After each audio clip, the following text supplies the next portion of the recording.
Amen. Ça fait plaisir de voir des visages qui nous sont familiers. Ça fait plaisir de savoir que Dieu agit en 2022. Amen.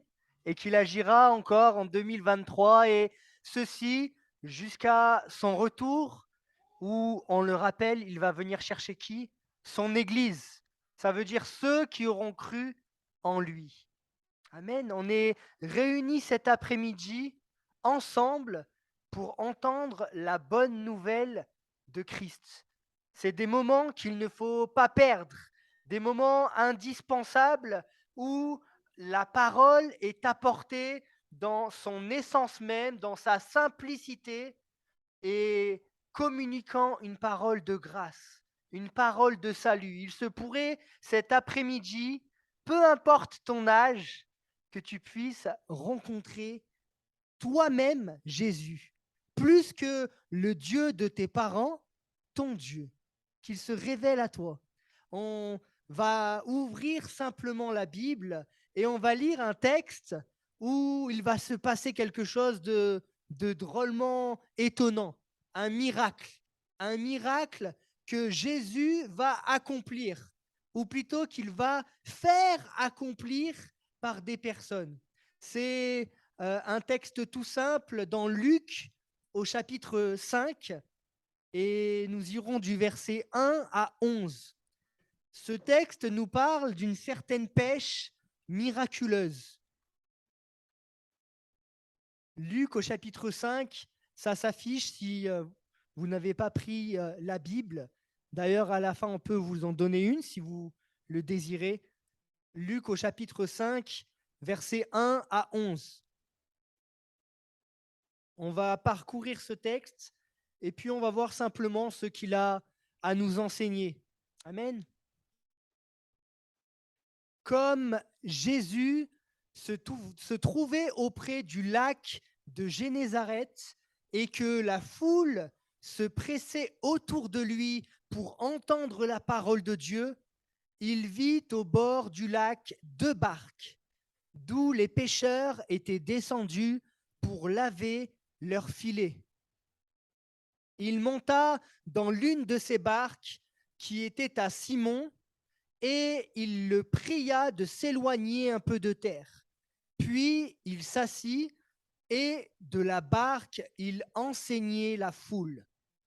Lorsqu'il eut cessé de parler, il dit à Simon, avance en pleine eau et jetez vos filets pour pêcher. Simon lui répondit, Maître, nous avons travaillé toute la nuit sans rien prendre, mais sur ta parole, je jetterai le filet. L'ayant jeté, ils prirent une grande quantité de poissons et leur filet se rompait. Ils firent signe à leurs compagnons qui étaient dans l'autre barque de venir les aider. Ils vinrent et ils remplirent les deux barques au point qu'elles s'enfonçaient. Quand il vit cela, Simon-Pierre tomba aux genoux de Jésus et dit, Seigneur, retire-toi de moi parce que je suis un homme pécheur. Car l'épouvante l'avait saisi, lui et tous ceux qui étaient avec lui, à cause de la pêche qu'ils avaient faite. Et il en était de même de Jacques et de Jean, fils de Zébédée, les associés de Simon. Alors Jésus dit à Simon, ne crains point, désormais tu seras pêcheur d'hommes. Et ayant ramené les barques à terre, ils laissèrent tout et le suivirent. Amen.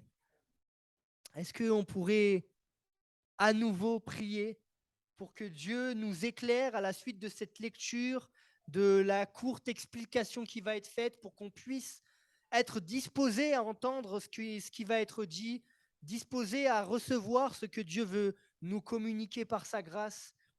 Seigneur, je te remercie pour cet après-midi où nous sommes devant toi.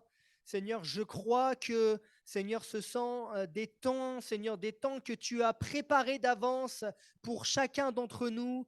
Seigneur, nous ne croyons pas au hasard, mais Seigneur, tu as permis que cet après-midi, toutes les personnes qui se rendent ici, Seigneur, le soient par ta grâce. Seigneur, c'est toi qui as voulu que chacun de nous puissions, Seigneur, entendre ce qui va être dit. Merci, Seigneur Dieu, de disposer nos cœurs. Seigneur, qu'on puisse recevoir ce message, le mettre en application, Seigneur, te remettre nos vies entières, parce que c'est là ta volonté, que nous soyons des enfants de Dieu, Seigneur. Que ton nom soit béni, Jésus.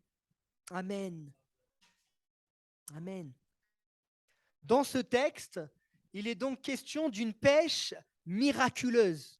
Ce n'est pas une pêche que l'on peut vivre nous-mêmes si on va sur un bateau et qu'on se met à pêcher, même en allant dans un endroit où il y a des tonnes de poissons. Si on jette un filet, on n'aura pas ce résultat.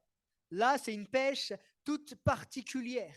Et c'est une pêche qui va être organisée par Jésus-Christ lui-même.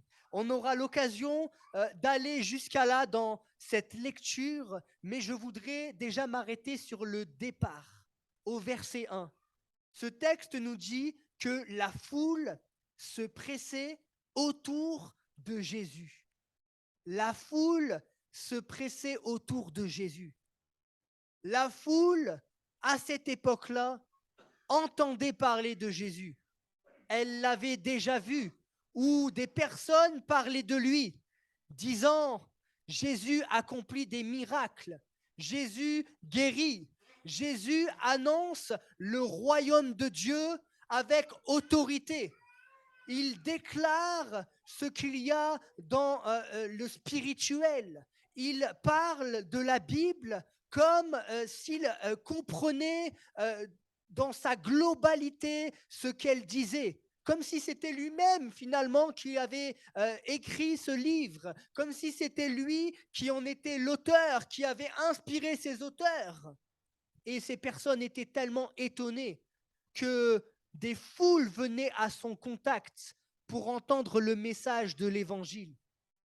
J'aimerais te dire que cet après-midi, même si on est en 2022, ça n'a pas changé. Il y a toujours, même si une masse rejette qui est Jésus, il y a toujours une foule qui est à la recherche de la vérité. Une foule qui cherche à comprendre quelle est la vérité. Parce qu'un texte, d'ailleurs, affiché ici, nous dit que Jésus est le chemin, la vérité, la vie. Cette foule accourait, voyant les miracles, mais elle ne venait pas uniquement pour les miracles. Elle venait parce que la parole de Dieu qui était annoncée l'était par confirmation démontrée par ses signes, ses prodiges et ses miracles. Jésus, le Sauveur, se trouvait parmi eux. Alors j'imagine l'enthousiasme de certains qui allaient dans cette foule pour essayer d'entendre ce que ce Jésus disait. Peut-être avoir l'opportunité de lui demander de faire quelconque miracle, de guérir. Dans notre société, il y a beaucoup de personnes en quête de vérité. Ils vont se tourner derrière de la philosophie. Ils vont se tourner dans des religions. Ils vont se tourner vers des docteurs qu'on aura formés pour manipuler des personnes parfois. Vous savez qu'il y a des coachs en tout genre maintenant.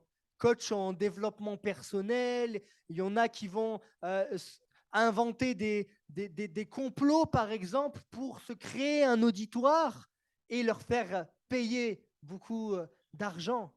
Parce que les personnes recherchent la vérité. Et la Bible nous dit que les hommes en tout temps ont recherché la vérité. Parce que Dieu a mis dans le cœur de l'homme la pensée de l'éternité. L'homme au-dedans de lui est insatisfait de nature. Il va chercher à combler par toutes sortes de choses le vide qu'il y a dans son cœur. Alors il va chercher des religions, il va chercher des hommes haut placés, des hommes célèbres, des personnes qui ont l'air d'être des personnes bien. Ils vont se rassurer avec parfois même des choses nocives comme de la drogue, de l'alcool, leur faisant oublier leurs conditions d'hommes pécheurs, d'hommes qui peuvent bien évidemment mourir. Et on veut éviter cette question. Personne ne veut penser à cette question de la mort. Mais derrière cela, il y a des actes de chacun d'entre nous, par peur souvent de penser à ces choses-là importantes. Et cette foule allait auprès de Jésus. Mais elle n'allait pas auprès de Jésus, le texte nous dit, pour des raisons qui sont mauvaises. Elles y allaient, ces personnes, pour entendre la parole de Dieu. Quelle belle pensée de se dire je vais aller auprès de Jésus pour entendre la parole de Dieu. Cet après-midi, ce moment est tout simple. Nous ne sommes que quelques-uns. Certainement, d'autres personnes verront plus tard une vidéo sur Internet parlant de ce sujet. Mais on est réunis dans la simplicité, mais il y a Jésus au milieu de nous.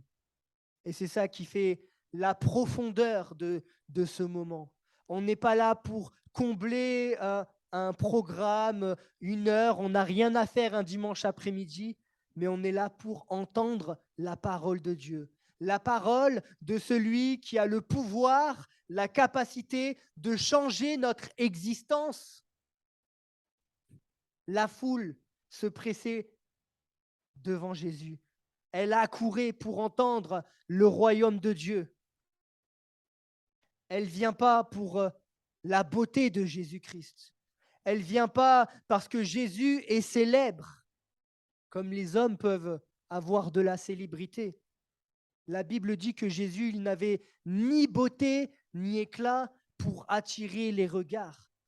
La foule n'était pas intéressée par cet aspect-là, mais parce qu'il y avait à l'intérieur de Jésus-Christ la vie de Jésus-Christ, l'Esprit de Dieu manifesté au travers de Jésus-Christ. La foule, au travers de ce que faisait Jésus, enseignait Jésus, voyait qu'il était plus qu'un homme.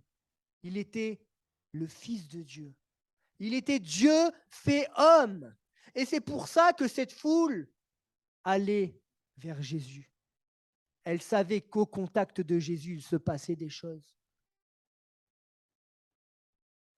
Alors, Jésus va être en face de cette foule et il va se dire, mais comment je vais pouvoir faire pour leur partager ce message?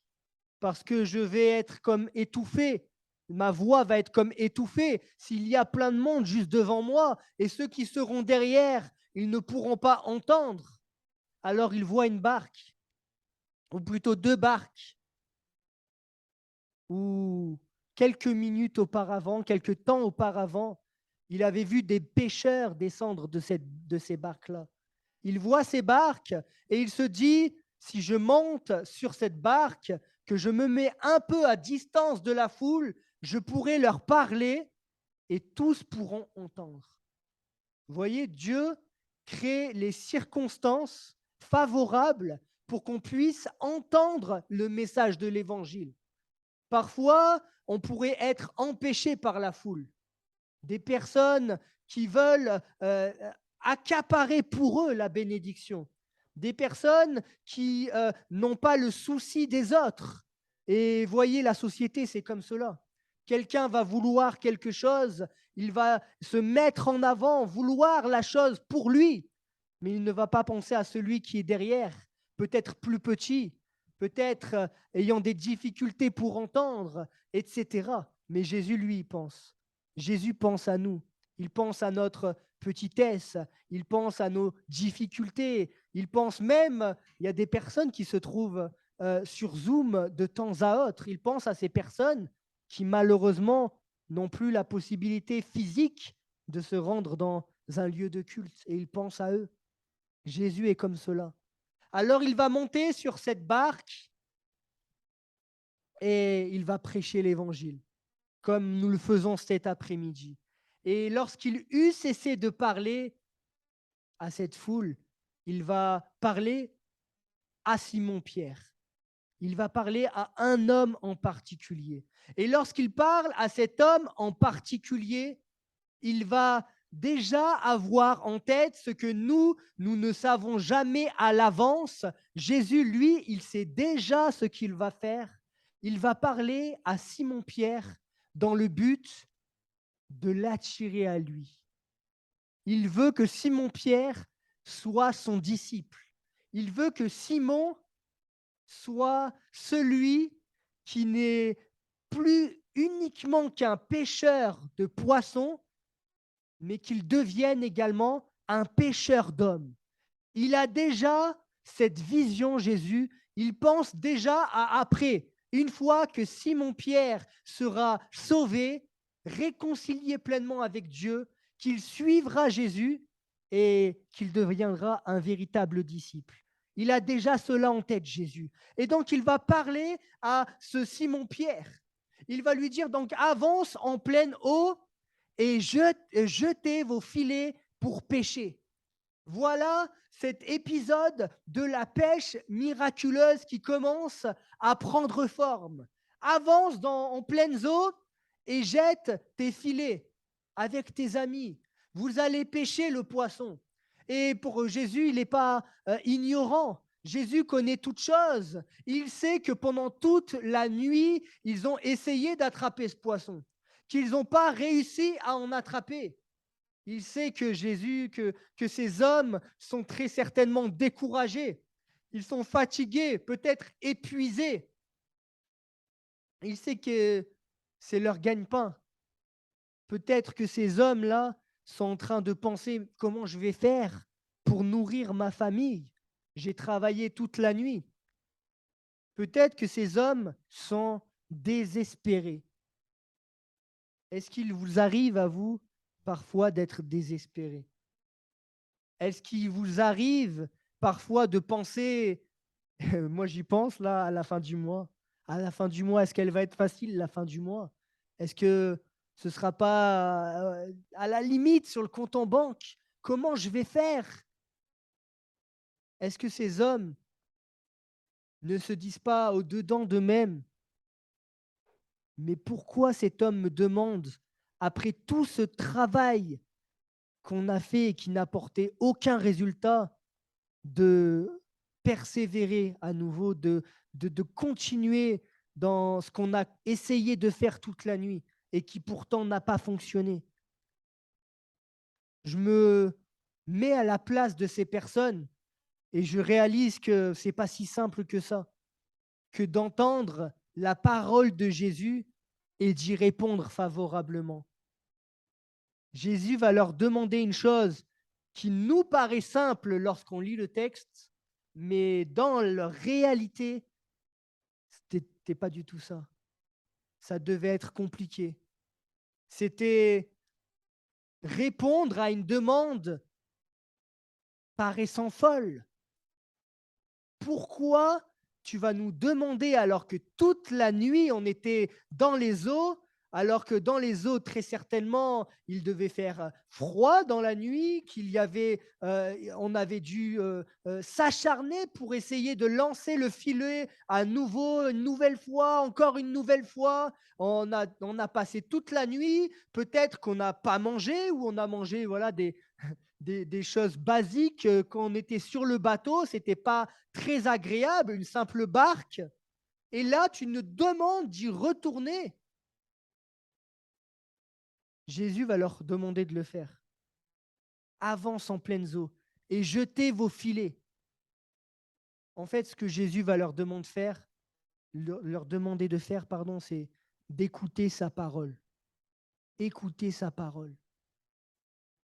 Et dans notre quotidien, on peut être face à des réalités dont on a même du mal à parler à notre famille. On a des fois des réalités qui nous empêchent d'avancer. Parfois, on n'ose pas en parler parce qu'on a honte de cela. Parfois, on se dit que l'on va déranger les gens. On se dit qu'une chose n'est plus possible, que c'est trop difficile, qu'il y en a assez. On se trouve dans des situations un peu comme ces hommes où on se sent perdu, désespéré. Et le Seigneur, dans son grand amour, va nous dire, écoute ma parole. Et sur ma parole, il pourrait se passer bien des choses. Et malheureusement, du fait de ce contexte, on pourrait se dire, je ne répondrai pas à ta parole parce que c'est trop dur, parce que tu comprends pas, Seigneur, tout ce que j'ai subi. Tu ne comprends pas tout ce que je vis actuellement. On pourrait se dire ces choses-là. Mais rappelons-nous de ce que Jésus a vécu, comment il nous a montré le chemin par son comportement sur terre. Lorsqu'il a vécu ce chemin, j'en parlais avec notre frère derrière, ce chemin de Golgotha.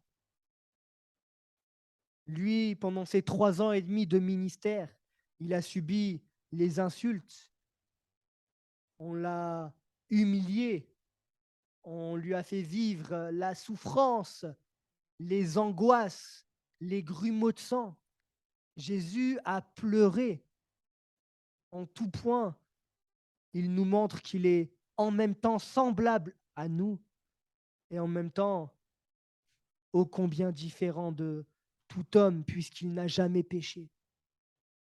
Et ce Jésus nous aime, ce Jésus nous comprend, ce Jésus qui nous demande d'écouter sa parole, pardon, ne nous demande pas quelque chose d'insurmontable. Justement, c'est pour notre bien qu'il nous demande de l'écouter et de répondre favorablement à cette parole. Nous avons travaillé toute la nuit sans rien prendre. Beaucoup de travail pour rien, Seigneur. Pas de résultat.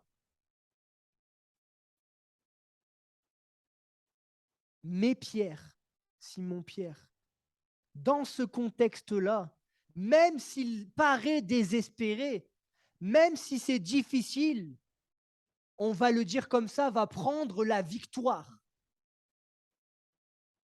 Il va dire un mot qui change tout. Des fois, c'est négatif d'utiliser ce mot, mais là, c'est positif. Il va dire, mais c'est la galère, Seigneur, je pourrais le dire comme ça, c'est difficile, euh, de moi-même, je ne le ferai pas, mais, et ce mais, ça vient remettre en question toutes les mauvaises pensées qu'il peut avoir en tête. Et des mauvaises pensées, Dieu sait qu'on peut en avoir souvent. Et lui va dire, mais sur ta parole, Seigneur, sur ta parole, je jetterai le filet. Autrement dit, c'est difficile.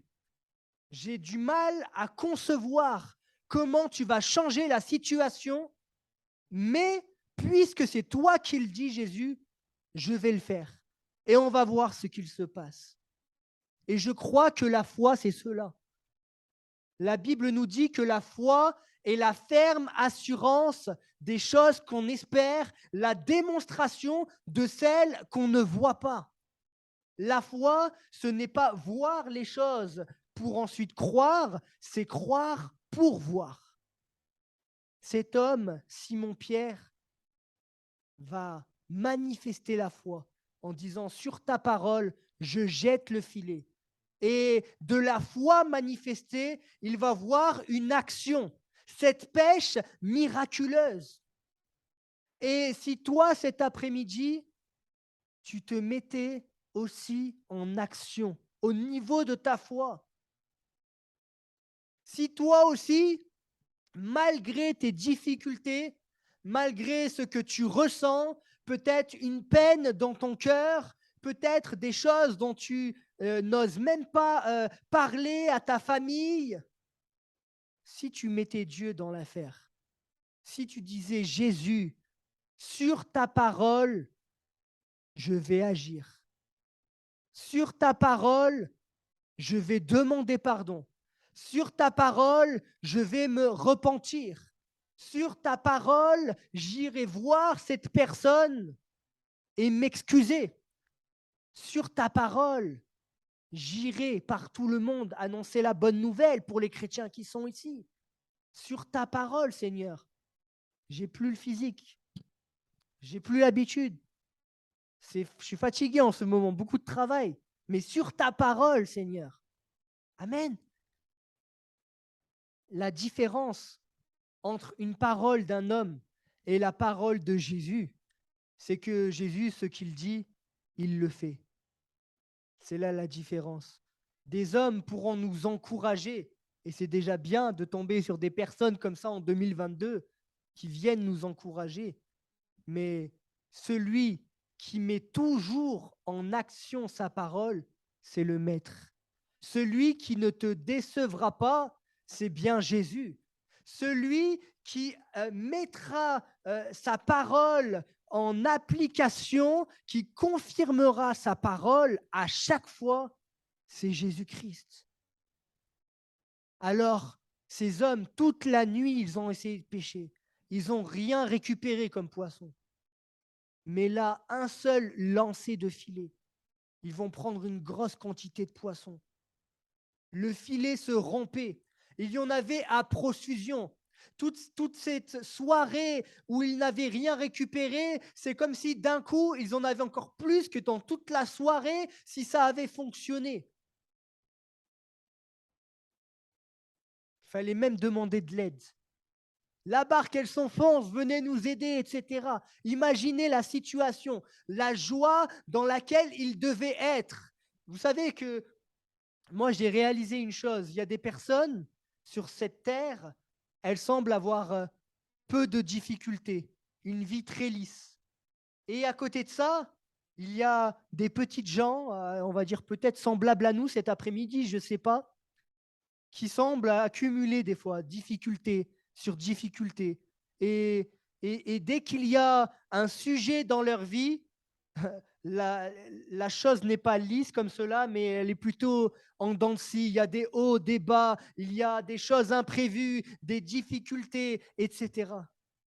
Et j'ai remarqué que dans ma vie personnelle, avec mes échecs, j'ai pu apprécier véritablement le moment où ça marchait, ça fonctionnait, où il y avait de la réussite, où ma vie semblait aller mieux.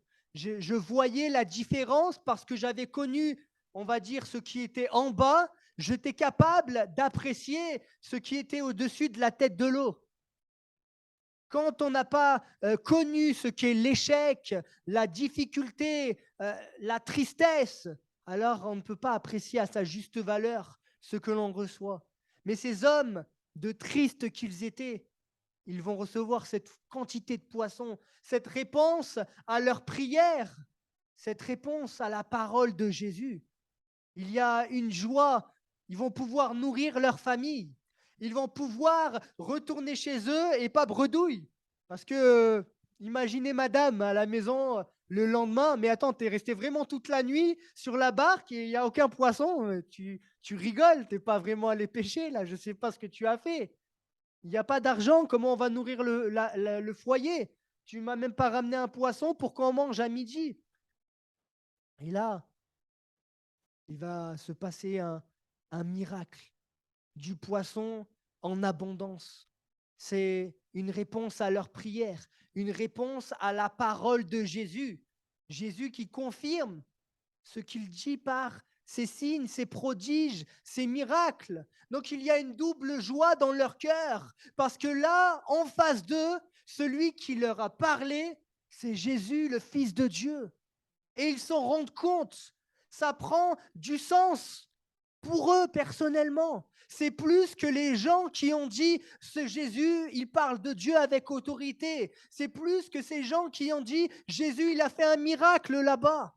Mais là, Jésus, il l'a fait pour moi. Là, la foi, elle devient personnelle. Là, on rentre dans une intimité avec Dieu. Et c'est ce que Dieu veut pour notre vie.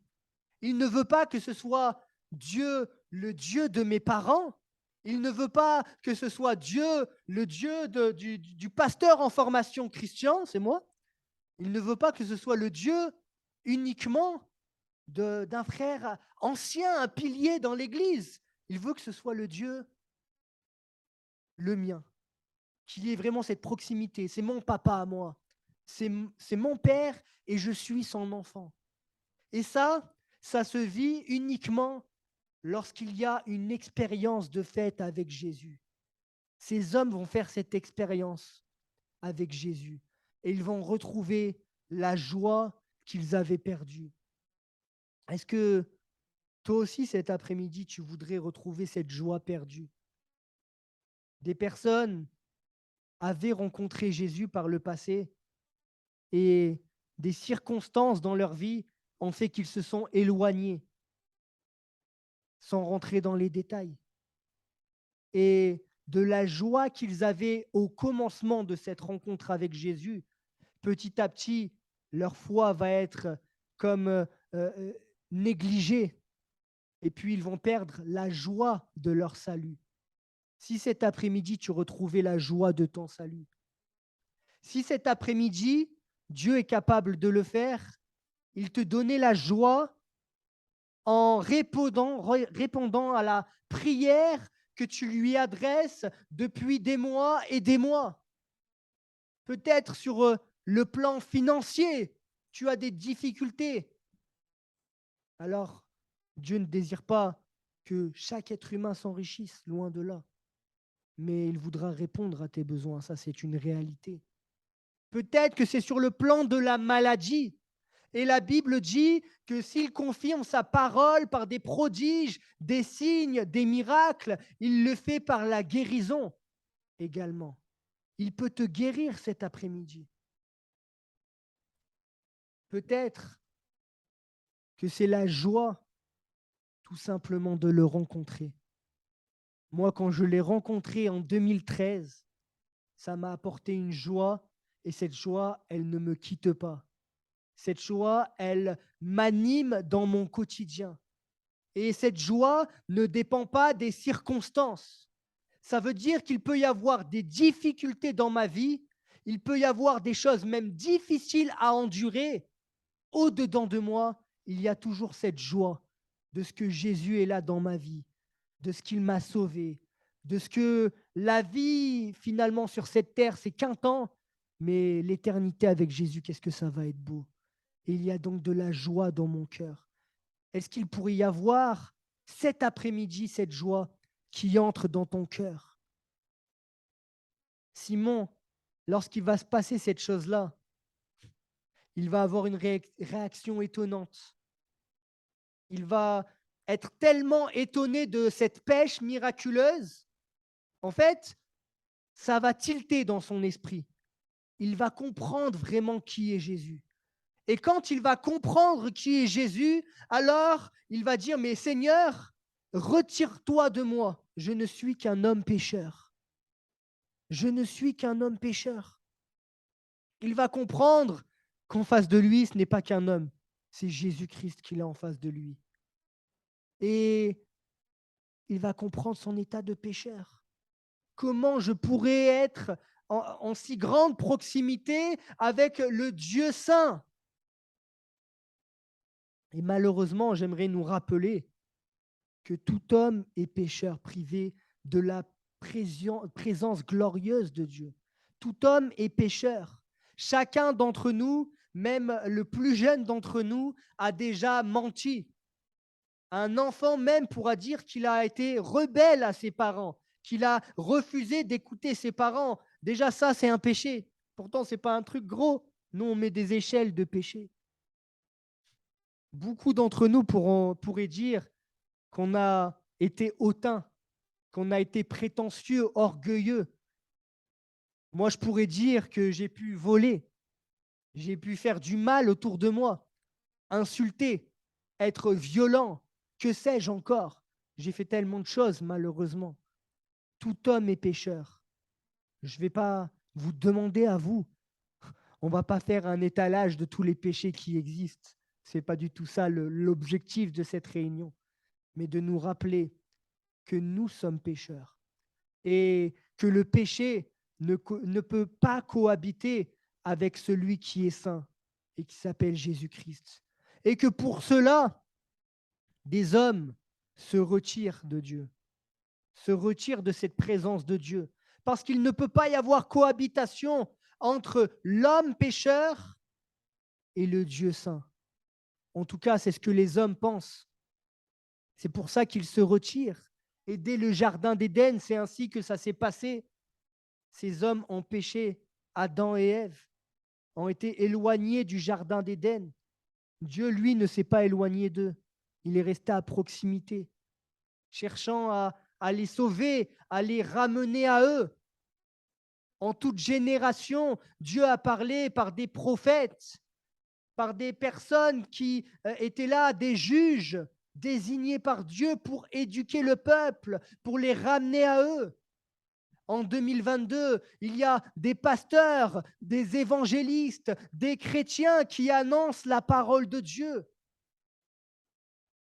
et qui disent que tout homme est pécheur, privé de la gloire de Dieu, mais qu'il y a besoin de renouer cette connexion avec Dieu, Dieu qui nous aime, qui ne veut pas que quelqu'un se perde sur cette terre, Dieu qui nous aime au point qu'il va donner son Fils unique, Jésus-Christ, mourir en rançon pour plusieurs, pour le pardon de nos péchés, et qu'il faille uniquement se repentir, c'est-à-dire déclarer que nous sommes pécheurs, reconnaître notre cœur, notre état de cœur, notre péché, et demander à Dieu sa grâce pour qu'il nous pardonne. Et si nous demandons pardon, la Bible dit que Dieu est fidèle et juste pour nous pardonner et nous purifier de toute iniquité. Simon-Pierre va dire, Seigneur, retire-toi de moi, je ne suis qu'un homme pécheur. Il va prendre conscience de cela. Et j'espère que par cette prédication, par ce qui est apporté, toi aussi tu puisses prendre conscience que tu es pécheur et que tu as besoin de la grâce de Dieu. Par notre propre moyen, on ne peut pas être sauvé. Par notre propre moyen, on ne peut pas se rapprocher de Dieu, mais on a besoin de Jésus-Christ, Jésus-Christ seul.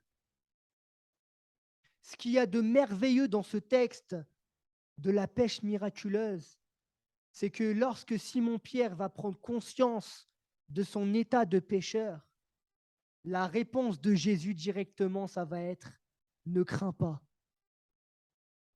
Les hommes avec la religion ont voulu créer un climat de peur. Le Dieu Tout-Puissant va se venger contre toi parce que tu n'es pas proche de lui, comme le père Fouettard. Les enfants connaissent le père Fouettard, ce genre de choses. Les gens ont peur de Dieu. C'est différent d'avoir la crainte de Dieu, c'est-à-dire le désir d'être agréable à notre Dieu, et la peur de Dieu. Parce que comment notre Créateur voudrait, lui qui nous aime, créer ce climat de peur? Ce n'est pas le véritable Dieu, ça. Jésus, lui, te dit, ne crains pas. Ne crains pas. N'aie pas peur pour ton salut. Parce que ce n'est pas à toi de pourvoir pour ton salut, mais c'est Jésus qui a été pourvu pour toi. Il te suffit uniquement de croire. Après, si tu ne crois pas, tu es libre. Mais tu connais les conséquences. Mais tu n'as pas à avoir peur, puisqu'il te suffit de croire en Jésus pour être sauvé. Est-ce que tu vas croire? Il n'y a pas besoin de faire une réunion de 3/4 d'heure pour expliquer ces choses.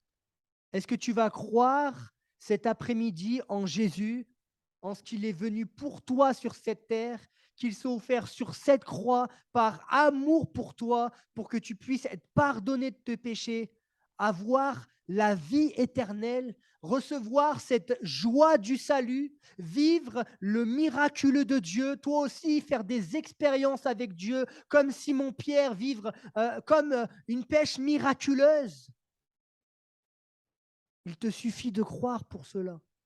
Simon-Pierre, lui, il va recevoir le salut et il va être fait pêcheur d'hommes. Il va annoncer à la suite de ça l'évangile. Lui, maintenant, n'attrapera plus uniquement des poissons, mais il ira au contact des hommes et des femmes de son quotidien et leur annoncera la bonne nouvelle de Christ. Et c'est ce qui se passe généralement lorsqu'on rencontre Christ. C'est une si belle nouvelle. Ça change tellement notre quotidien. Ça met de la joie dans notre vie. Il se passe des choses. On n'est plus tout seul. Il est tous les jours avec nous jusqu'à la fin du monde. Alors comment voulez-vous qu'on garde cela pour nous? S'il y avait ne serait-ce qu'une seule personne cet après-midi qui était là, j'aurais maintenu la réunion. Parce que un si bon gâteau que cela, un gâteau même qui se finit jamais, c'est comme s'il y avait des parts là qui se renouvelaient sans cesse. Ce gâteau qui est partageable à l'infini, comment je le garderai égoïstement que pour moi alors qu'il est si bon? Cet après-midi, si tu pouvais rencontrer ce Sauveur, alors lui aussi changerait ton existence. Je vais conclure simplement par une prière que toi aussi tu pourrais faire pour demander au Seigneur sa grâce, pour qu'il puisse se révéler à toi. Simon-Pierre, à la fin de ce passage, va tout laisser et le suivre. Il va se mettre à devenir un disciple de Jésus, suivre Jésus. Et toi, que vas-tu faire cet après-midi? Seigneur, je te remercie, Seigneur, pour ce message, cet exemple, Seigneur Dieu, tiré de ta parole, de la pêche miraculeuse. Seigneur, combien, Seigneur Dieu, de passages de la Bible j'aurais pu prendre cet après-midi, tant tu as fait de miracles, tant tu as agi, Seigneur Dieu, de diverses manières, mais tu as permis que cet après-midi, nous parlions, Seigneur, de cette pêche miraculeuse, que nous parlions, Seigneur Dieu, de ce désespoir vécu par ces hommes, Seigneur, revenus de pêche avec rien dans les filets. Seigneur, merci parce que, Seigneur, à ton contact, ces hommes ont pu expérimenter le miraculeux. Seigneur, ils ont été, Seigneur, ceux qui vivent directement, Seigneur Dieu, ta présence, ton miraculeux, ton quotidien. Par ce moyen, Seigneur, ils ont vu que tu étais plus qu'un homme, mais que tu es le Dieu fait homme, Jésus-Christ, le Fils de Dieu. Seigneur, par ce moyen, tu lui as montré, Seigneur Dieu, qui tu étais. Tu lui as fait prendre conscience de son péché, Seigneur, et tu lui as permis de s'engager avec toi. Seigneur, que cet après-midi, personne, Seigneur Dieu, ne quitte la salle sans avoir fait la paix avec toi, sans être devenu ton enfant. Seigneur, nous prions pour la repentance, Seigneur, cet après-midi. Seigneur, qu'il y ait là des cœurs, Seigneur, tournés vers toi, qui reconnaissent leurs péchés, qui déclarent, Seigneur, que sans toi, la vie est fade. Et Seigneur, qu'avec toi, elle va devenir plus belle, Seigneur Dieu. Tu es capable, Seigneur Dieu, de leur faire, Seigneur Dieu, cette œuvre miraculeuse de la nouvelle naissance, de les transformer, de leur accorder la joie du salut, Seigneur Dieu. Merci de te manifester puissamment parmi nous cet après-midi et d'agir pour transformer les cœurs, comme tu l'as fait, Seigneur, pour moi, pour quelques frères et sœurs ici présents cet après-midi. Merci, Seigneur Dieu, de sauver. Nous croyons en ta puissance. Nous croyons, Seigneur, que l'évangile est toujours d'actualité, Seigneur, et nous croyons que tu peux guérir également. Alors, Seigneur, sur ta parole, Seigneur, nous nous appuyons pour prêcher, Seigneur Dieu, l'évangile et pour prier pour la guérison de celui, de celle qui est malade, qui a besoin de ta grâce cet après-midi. Nous croyons, Seigneur, qu'en ton nom puissant, Seigneur, tout devient possible. Par tes meurtrissures, nous sommes guéris, Seigneur Dieu. Merci, Seigneur, parce que, Seigneur, en touchant spirituellement le bord de ton vêtement, Seigneur, quelqu'un, Seigneur, cet après-midi peut recevoir la guérison, Seigneur Dieu, la guérison du cœur. Pourquoi pas, Seigneur, la guérison du cœur, du corps, Seigneur Jésus-Christ.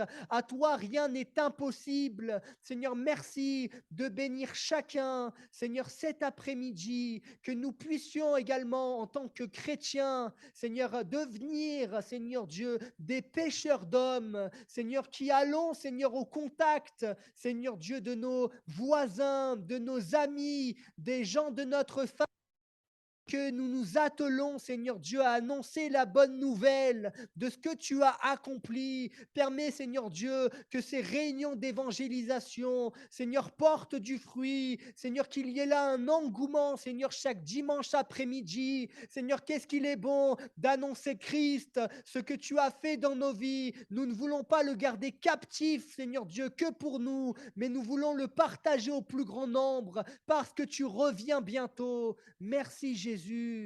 Amen. Amen.